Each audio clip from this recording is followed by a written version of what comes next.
salutations to Bhagavan Ramakrishna. Today we commence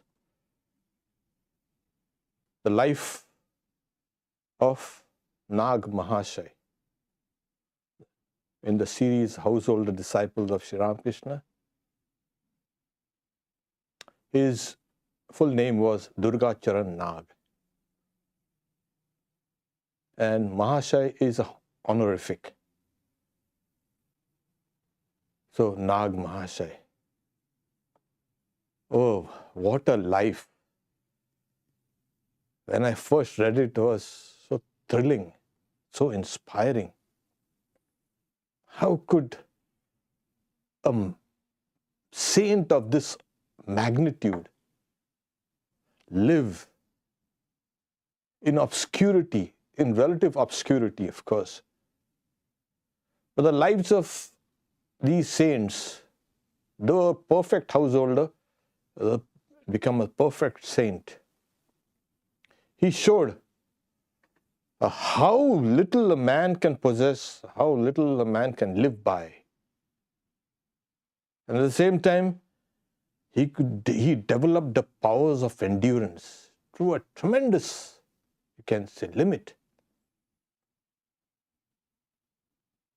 The complete negation of the self, the ego. And this, in brief, is Nag Mahashay. We will see how Swami Vivekananda, who, as I say, was the stellar, you can say, spiritual luminary in this age, he says, I have traveled far in different parts of the globe, but nowhere could I meet a great soul like Nag Mahashay. And this coming from Vivekananda, it's a huge compliment.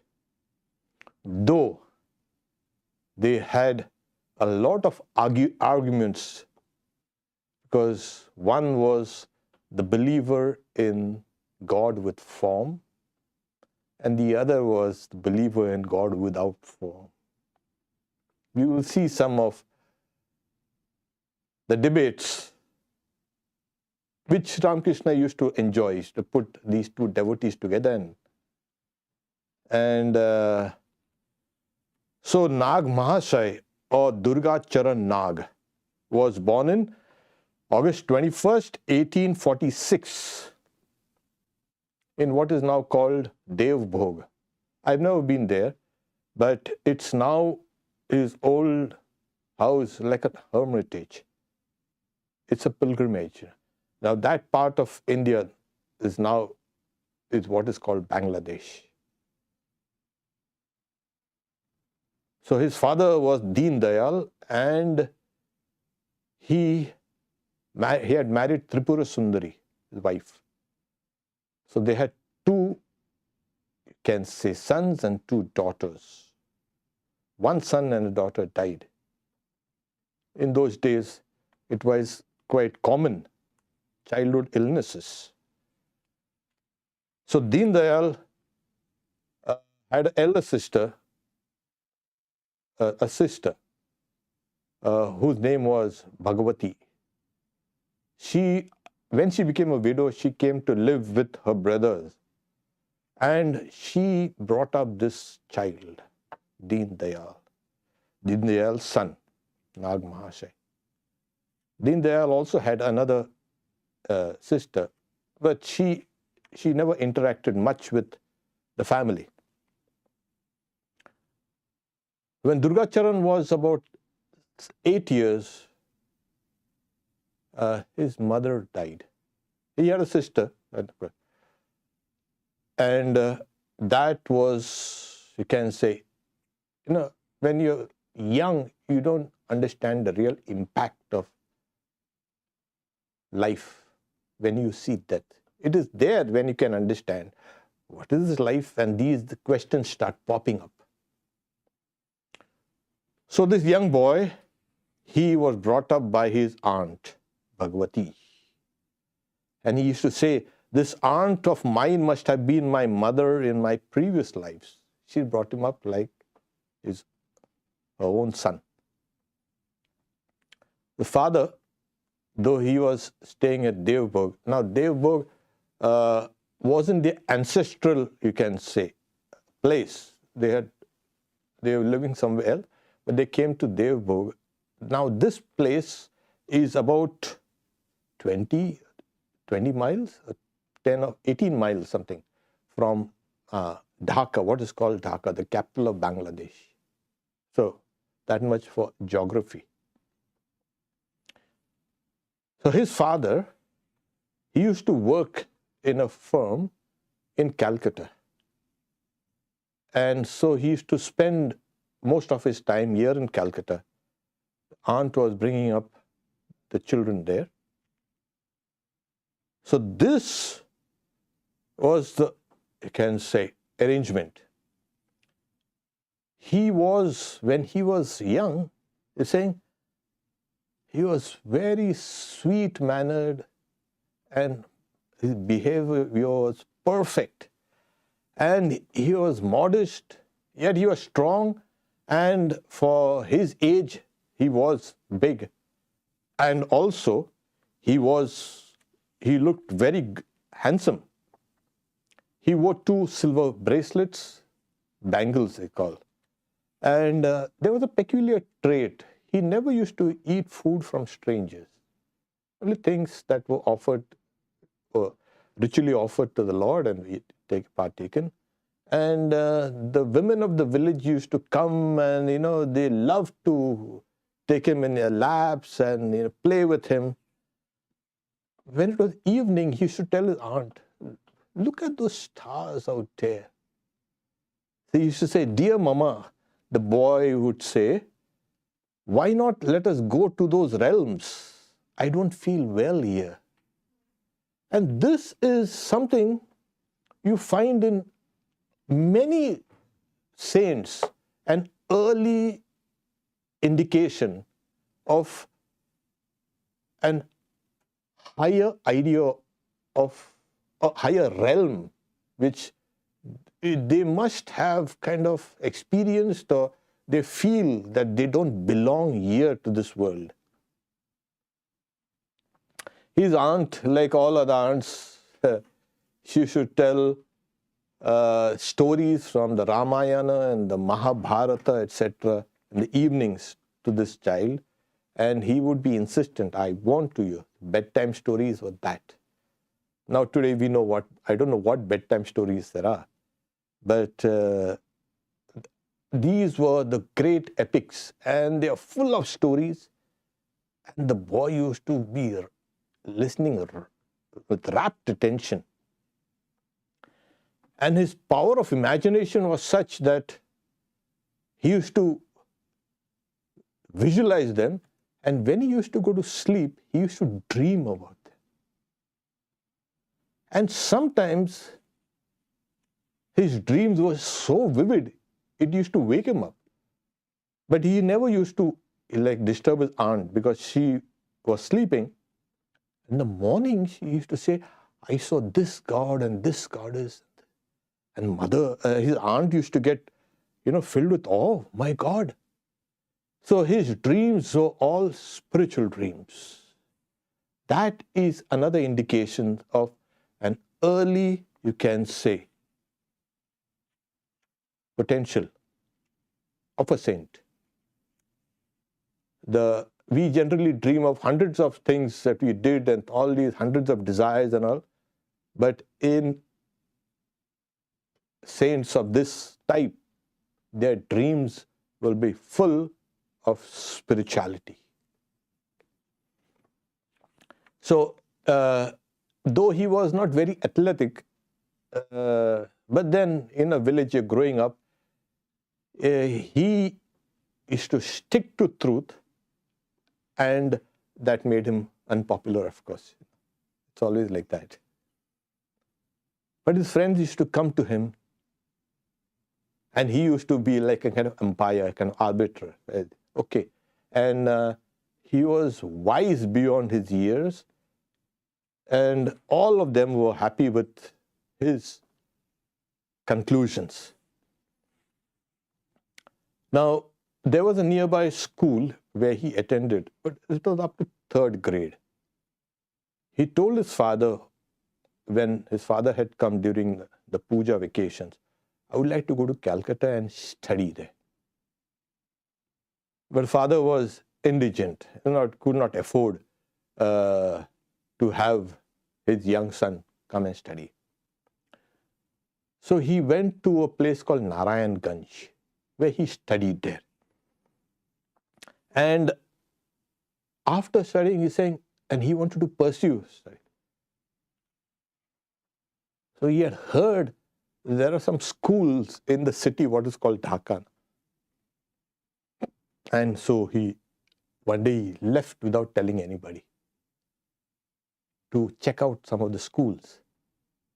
And he was absent the whole day, and people were kind of, frightened and also agitated. So what happened to this boy? He's obedient. He doesn't disappear without saying where he's going.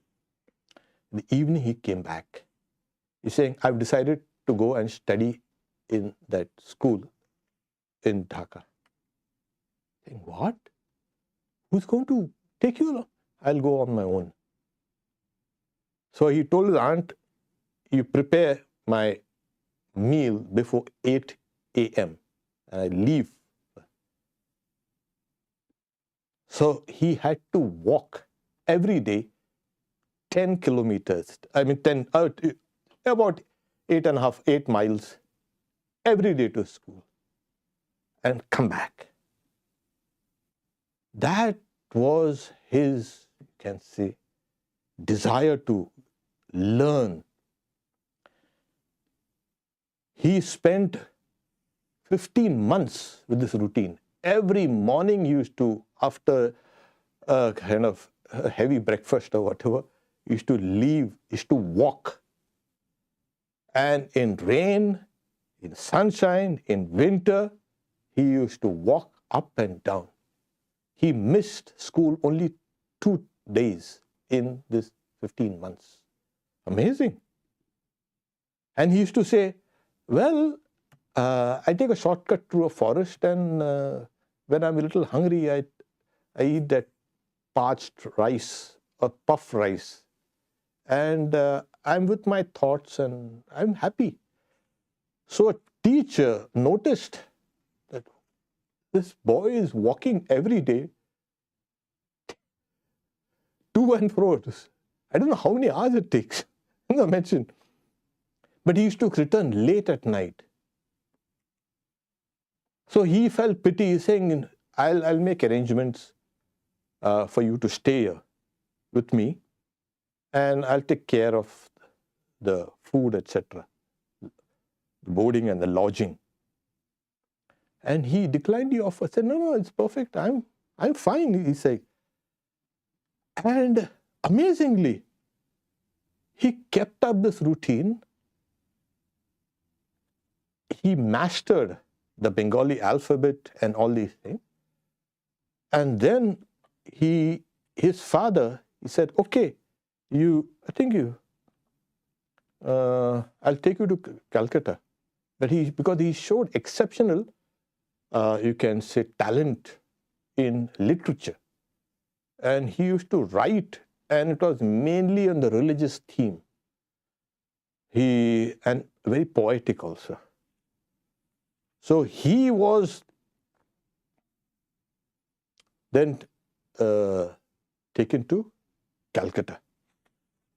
Later on, his writings or his poems, etc., were published without his knowledge, of course, and as advice to boys. So now he was grown up because, in those days, nobody bothered to note each and every incident in the saint's life. Who knew this boy would have become a saint like that? So he had grown up, and he entered into the Campbell Medical School because he had a kind of a proficiency in detecting people's illnesses, as they say. He was good in diagnosing. And his aunt, you can say, insisted that he get married. In those days, get married early. But it was marriage, it was more like a betrothal. It was, you get betrothed. And so he was married to Prasanna Kumari. And marriage, and then she goes back to her father's place. And he comes to Calcutta. And somehow he couldn't stomach the teachings in the medical college. This is a kind of a modern, you can say, medical college. Maybe his stomach wasn't so strong enough to see all this, you can say, the surgeries or whatever. So he dropped out of it, of the Campbell Medical School after a year. But he started studying homeopathy. And under a very famous doctor, Dr. Bihari Lal Baduri. So this doctor also had somehow met Sri Ramakrishna. So he trained under this doctor, and for years, this doctor was well known in Calcutta. But he found his student is even better. And so he kept on trusting this young pupil to diagnose and treat. And slowly he started becoming, as usual, if you start curing people, you will get more and more people coming to you. Meanwhile, at his village home, he heard that his wife, Srimati, Prasanna Kumari, she had passed away. And in a way, he was kind of relieved. Oh my God. So now I'm free. I can apply myself to this, my profession, and my spiritual pursuits. So the problem with him was he wasn't worldly minded.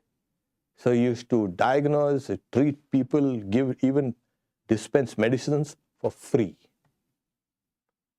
And his father used to get furious. What are you doing? What's the point in studying homeopathy and medicine and all these things? But no, but I want to serve others. And at times, not only he used to free medicines, he used to give the people his own food also. And sometimes when they found that the patient needed some clothes, he used to give him clothes. Sometimes the patient had nowhere to go, he brought him to his own house. And that made his father, angry. Though he was a good man, yet this is kind of crazy. It's very difficult to understand a person who is hell-bent on serving the poor and the sick and the lonely with his father's ambitions of, prosperity and kind of, some common sense. This person, he had, and every day, almost every day, they used to have arguments. And Mahashay was quiet. Only when provoked to an extreme degree, then he used to kind of retort. So this was his, can say, life there, studying and treating people in Calcutta, free. So he came under the influence also of another, you can say, devotee of Sri Ramakrishna, Suresh Chandra Datta, who was a from the Brahmo Samaj, and he used to have arguments about, they used to believe in the formless God. And Durga Charan, he had set his heart on God with form. And they both used to debate. And, debate in the sense, in a very gentlemanly way. Otherwise, people, they have very strong beliefs. And the moment you shake their beliefs, the whole tiger comes out. And that they become fanatical with these beliefs. So he used to say,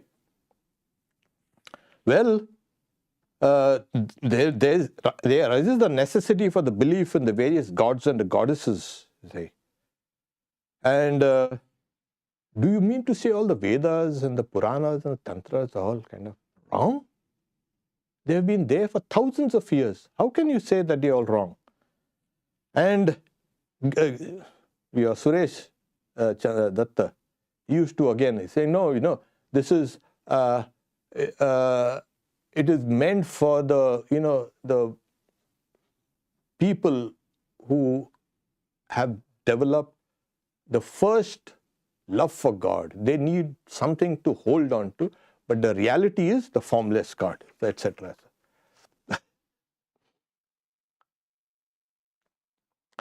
Suresh Chandra, but he found that this young homeopathy doctor had great, you can say, faith, and he was of a spotless character.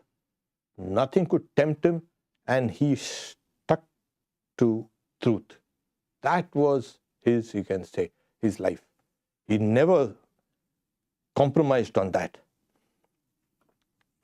So this and then he used to translate books also from Bengali into the Persian and etc.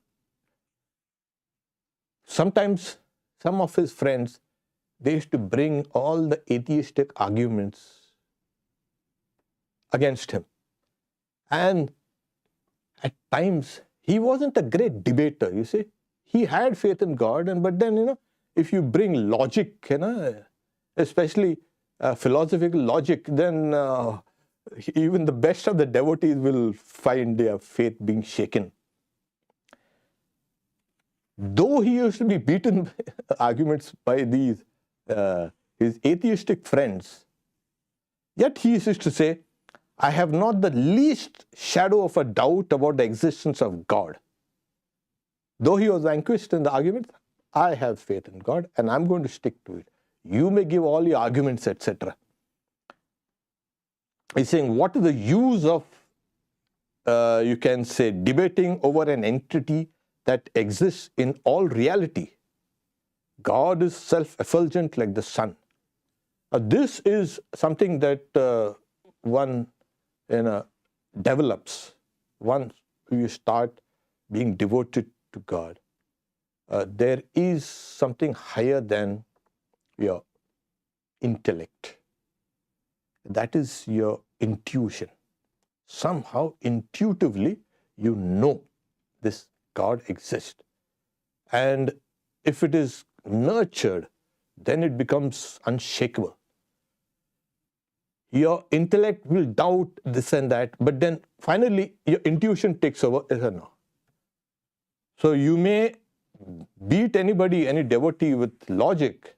So like we've seen in the case of Girish Ghosh also, Swami used to argue with him. He's saying, how can an infinite God enter into a body? How can you be silly, stupid?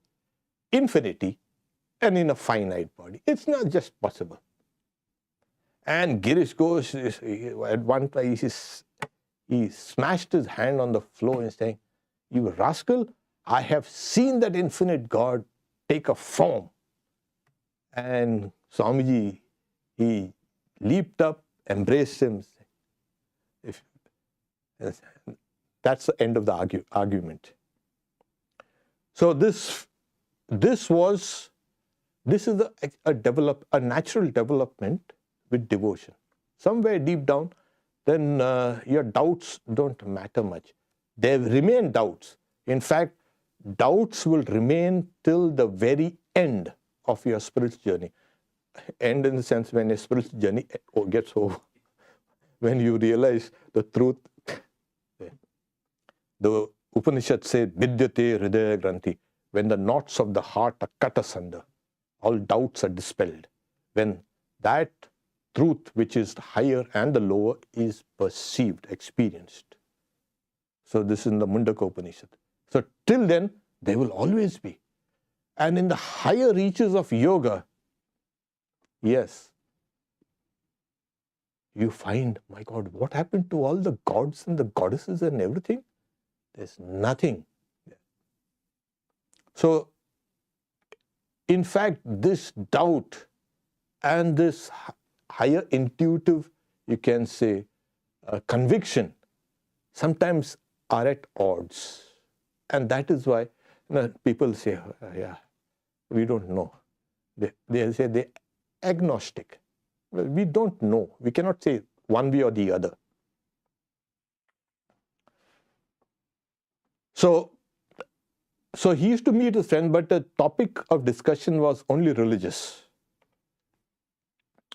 And then he was a very, you can say, voracious reader. And he kept on reading all this Chaitanya Charit and all these lives of, you can say, saints, etc. Now, what happens is, apart from his, you can say, professional, his vocation to treat the poor, the hungry, and the sick, and the despised, that was, he also practiced his, religious fast and japa, etc. So that was it. And that's another place when you want to understand what is life, go in the evening or late night where there's the cremation grounds. There you'll understand, yes, what's life. Mahashay in the evenings, he used to go to these, this particular, you can say, Kashi Mitras, you can see cremation grounds there. And in India, keep that and burn it. There you see the transitoriness of life. What does life amount to? So these questions come up. It is also a place for spiritual seekers. You will find a lot of spiritual seekers, perfected monks, and even those on the way to perfection, meditating in these places. In the tantras, of course, the cremation ground is the best place for you to practice spiritual disciplines. When I was young, I used to go to the cremation grounds. And I used to like the place so much. And because, for the simple reason that it's quiet. There's no hassles. So he used to be there, and he used to interact with many spiritual aspirants there. He used to see the flowing Ganges, and it's like it's so kind of dramatic, the flowing Ganges, and the bank of the river you have these cremation sites, the bodies being cremated, and people. There are some who are meditating and some weeping and this and that and all these, So he used to interact with some of these, you can say, saints out there. Ask them, what is life? And then, not only that, is to also find what is your spiritual practices, and how do you proceed with your spiritual practices, etc. And he used to spend almost the entire night there. Come in the morning, go out working, and come back again in the evening. He used to spend the day. And so he used to, they say that it gives you the sense of renunciation, the best place to go. If you go to a party or go to a kind of you'll become like that only. Let's party. When you go to a cremation ground, you suddenly become somber and grave and thoughtful. What? Yeah. So he used to say, vanity, vanity, all are vanities. God alone is the truth. Unless God is realized, life is verily a burden. How shall I realize him?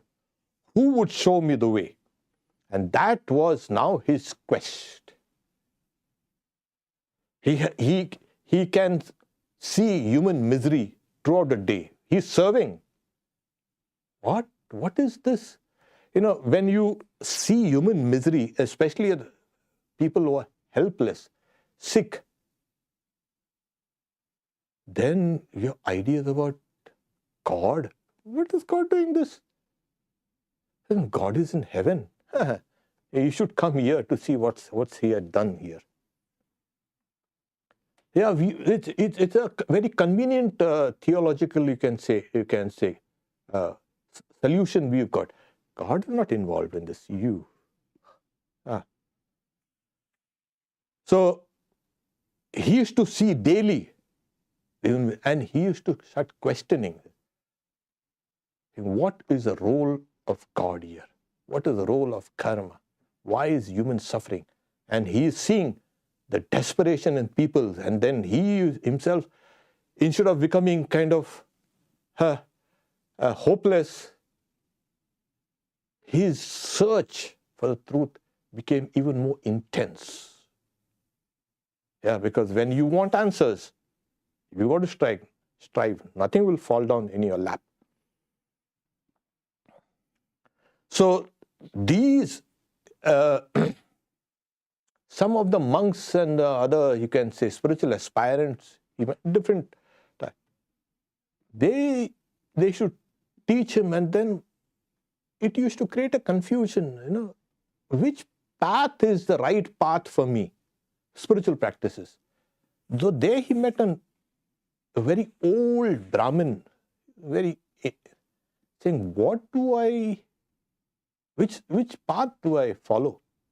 So that old man, he started teaching him about some ideas about the Tantra and how we ought to approach the Godhead through this path. Not the, you can say, Vamacharana, the left-handed side, the right-handed side. So he taught him you can say, the mystic lotuses in the human, you can say, system, in the mystical body, of course, called the Shat Chakras. And he taught him about the Kundalini and everything. And he said, now start practicing. And he started practicing. Now, he told him, you meditate here, do japam and meditate here in this cremation grounds. Because there are certain places that have a kind of an energy which is conducive to spiritual. In fact, Dakshineshwar itself was an old kind of graveyard, a cremation ground type. And it's in the shape of a kind of a tortoise, which is very auspicious for spiritual practices. Then the best place for spiritual practices, on the banks of the Ganges. Nothing can be better than this. So he used to start practicing. And he started getting visions after visions. One time he had a vision of an effulgent white light. So and that spurs the aspirant. If the aspirant is doing something and nothing is happening, the innate faith and that intuition keeps the aspirant going. But until and unless the aspirant doesn't see some of these milestones, then the spiritual practices become tepid. Okay, all right. Nothing is happening anyway. So take it easy.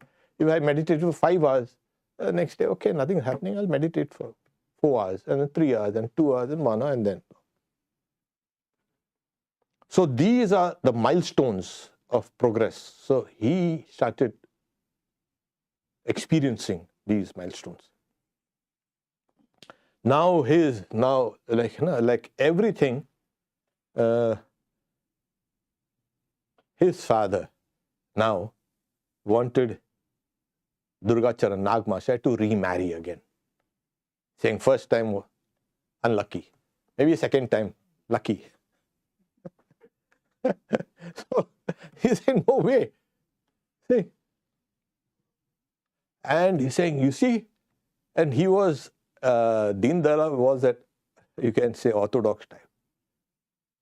saying, what will happen to me? They say that the offspring has to kind of give those rice cakes, called pindas, and all these things, kind of ritualistic kind of conundrum.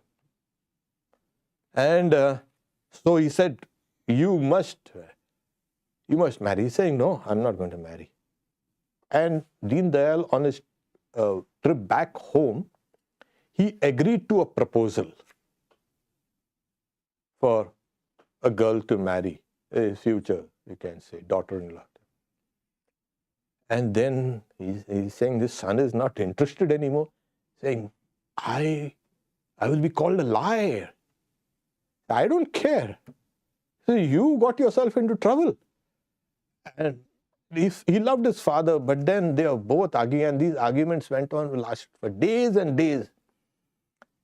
And the best way they used to keep quiet after a heated argument was, the father used to fast and the son also used to fast.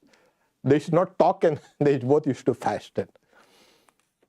And this way, both lived a very miserable, you can say, times there.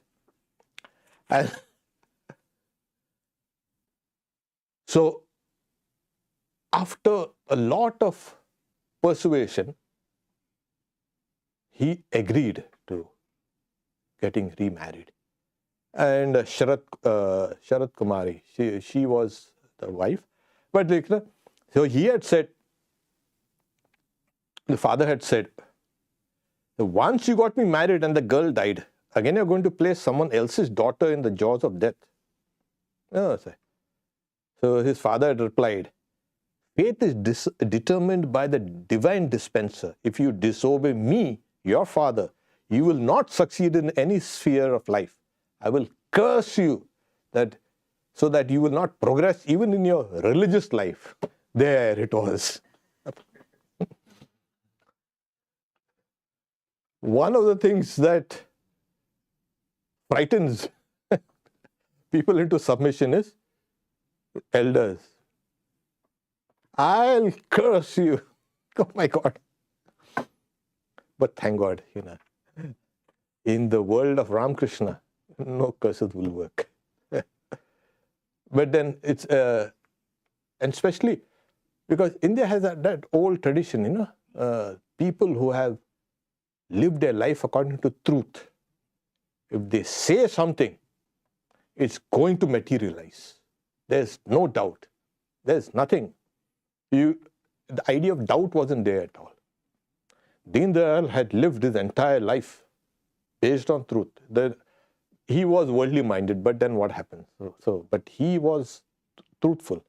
And when he says this, the son understands. So he relented. Okay. And both of them used to argue, and both of them used to fast. And that's a nice way. This is one way of, quelling every kind of, you can say, anger. Fast. Keep on fasting. His father used to say, there is none to call my own in this world except my father. And alas, I've been the cause of much sorrow to him. Because he was very soft-hearted, you see. Though he was resisting the idea of marriage, etc., but he was very soft-hearted. He couldn't see his father suffer. And like I said, so he agreed, come on, let's get married. There. So he used to pray, then he used to go to that cremation ground. See, once you go to the cremation ground, the idea of marriage and the world and all, they're completely distant from your mind. So he used to pray to the Mother Ganges, he used to say, "Oh Mother, so I have heard that thou art the purifier of all sins. Therefore, if I be defiled by the dirt and dust of the world in becoming a householder, wash them off, O Mother, and both in weal and woe, give me refuge at thy hallowed feet." This was his final prayer. And so his remarriage, before we can conclude, when he had married the first wife, there's a nice, this takes a cake. So he had gone home to his village, and then his wife, she was young, she had come to the village, and he got so frightened, he climbed up a tree and sat on the tree the whole night. And after she had left, he came down. So if we can visualize that, why his reluctance to get married. One, I had to spend my whole nights on the tree, sitting on the tree. How many nights do I have to spend again sitting on the trees? So, but we'll see some of these quirks of character that, this guy's crazy. We will see how later, as he comes to Sri Ramakrishna and Holy Mother, and how these things are slowly ironed out, these quirks, and how that spiritual energy that was kind of building up within him, they found a kind of channel. And Holy Mother loved him, and so did Sri Ramakrishna. Would see that great potential. When one incident, like when he had gone to see Holy Mother, oh my God, he goes into a state of samadhi, and he's in that state, and he's weeping and weeping and weeping. See, this is the Mother of the universe. She is here. So this was his spiritual attainment. Another time, he had gone to Belur Math. Swamiji had returned from the US back to India, and he was praising Mahashay. Saying, no, please. He was completely egoless. Please, don't. He's saying, and he was telling him about the work. Vivekananda telling about that. He's saying, I see you as Shiva. What are you talking? Your will is irrepressible. Whatever you wish will happen. You are Shiva. He saw Swami Vivekananda as Shiva. So you can say, his inner eye had opened. That, as they say, inner eye, and people say, yeah, this is the third eye. So his third eye was completely open, and he could see things clearly in the spiritual realm, and with the two eyes see this also world. So I have read the lives of many saints, and they have been written and so many. This life, a saint's life, is mainly, you can say, internal, away from the gaze of the world. Not only from the world, from the family, from everybody. It is an interior life. So there, nobody can get access to it, except the saint, if he says something. And those who observe his life from outside, they can say something about him. And after reading his life, I remember, oh my God, this is way beyond anything that I've ever read. So this is Durgacharan Nag Mahashay. We have seen how Girish goes. His approach to Sri Ramakrishna and spirituality was different. Now here we see a kind of a blazing fire of spirituality, blazing from the very beginning. Okay, we stop here for today. If you have any questions, we can. And tomorrow we have a Karma Yoga, which is cancelled, of course. And Sunday, we're going to speak out Mantra Shakti. Mantra Shakti, because many people, they are now fascinated with mantras, and the people take up mantras and they chant, and so we are going to discuss what is the mantra and what is the power in the mantra. Sunday, 10 a.m. And then we have Mother's Children also, 9:50. Om Shanti Shanti Shanti. Harihi Om Tat Sat. Sri Ramakrishna Arpanamastu. Do you have any questions here? Oh. Yeah. Question. It's about the, I've been thinking about avatars a lot, and that idea that what is it? And there's a lot of different explanations of it. I'm very curious, that kind of vision that you're talking about, being able to recognize that person is very fascinating to me. Is that something that happens? Because I mean, I'm thinking about the Bhagavad Gita and like how Arjuna had to have that spiritual vision given to him. Like, is that just something that comes through spiritual practice, through grace, or is it some people born through previous karma? Like or I don't know. How does that happen? Well, the question is about the spiritual insight, the divine eyes. Is it a result of spiritual practices, or grace, what? Arjuna had been conferred the divine eyes. So Krishna says he wanted to see the universal form of God. You see, you are seeing Krishna there, standing on the chariot. And now, after 10 chapters, he's giving a long discourse saying, this is not just a friend. This is something more than. He understood that he is the divine. He always knew that he was divine. He said, I want to see your universal form. And then, saying, you can't see my universal form with these eyes. I'm giving you the divine eyes. Now behold, and then the whole scene opens. Krishna as a form disappears right in front of, and then Arjuna sees the entire cosmic form of Krishna, and he was so terrified. Oh, I'm sorry, I can't take this. I want to see your beautiful form once again. And they say, okay. Oh, does this happen due to the grace of God? God's grace. Your spiritual practices also gives you this kind of insight. Like I said, there are two types of intuition. In yoga, we call it intuition, and the other is insights. When you say insights, this is more subconscious. The intuitions of yoga come from the higher mind.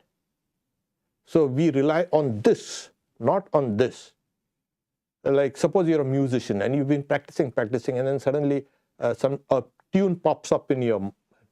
That is the result of all these subconscious, you can say, things that you have done, molding and melding together, and something comes up. So that is the insight. We say it is subconscious. The yogic intuition is from the higher mind. Things happen. So when this opens, that's the result of both grace as well as spiritual practices. So what happens?